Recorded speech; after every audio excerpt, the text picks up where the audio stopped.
I was very fortunate to interview Norbert Pelk, the chairman of the bioengineering department at Stanford University. I hadn't heard much about bioengineering until I read a news article which referred to the Bureau of Labor Statistics' prediction that there will be a 72% growth in the field within the next decade. As Norbert spoke with me in his warm and comfortable Asaltos home, he told me about where his interest in science began. He grew up in Argentina and moved to Milwaukee, Wisconsin when he was in 5th grade. He was also interested in science and gadgets. In high school, he knew he was interested in medicine and thought he might want to be a doctor, but soon realized he didn't like the blood and gore. He ultimately got a BS in applied mathematics, engineering, physics from the University of Wisconsin, followed by a Doctor of Science in Medical Radiological Physics from Harvard. His career focus since then has always been on the physics, engineering, and mathematics of medical imaging.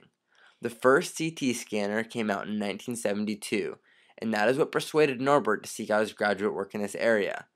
His first job right out of graduate school was at General Electric, where he was hired to improve and develop new CT scanners. That is when he was first able to make a real impact. Norbert told me a story about how when he was just 25, he was asked to solve a problem on the manufacturing floor. My feeling is that the problem I found had been there all along.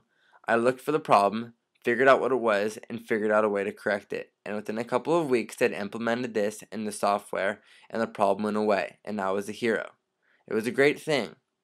In 1989, he was ready for new opportunities and challenges, and tired of the cold weather. So he came to the Department of Radiology at Stanford. Stanford gave him the opportunity to focus on fundamental questions about technology that may not have had any application soon, to try new ideas that were more off the wall. He was able to work closely with doctors, which gave him a whole new perspective and a different approach to solving problems. I am amazed that a man of Norbert's accomplishments can be so humble. Norbert has 85 patents to his name and was recently elected to the National Academy of Engineering, one of the highest honors in science. Norbert's passion for teaching connects perfectly with his goals as chairman of bioengineering.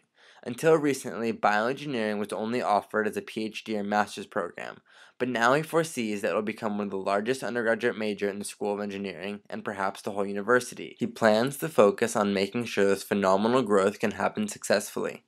His next big task is to get the new building up and running. He also has a wide-ranging vision for the department. As he told me, I and many other people at Stanford see bioengineering as a very broad field. On one hand, it has the kinds of things that we were talking about earlier, like creating life forms, and then at the other end, it's very applied things like building gizmos for medicine.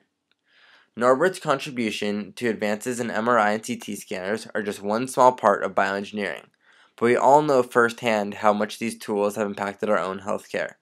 After sitting with him for only an hour, my mind was exploding with the potential of what great changes we have yet to experience from this growing field. I would like to thank Norbert for allowing me to interview him, and I would like to thank you for watching.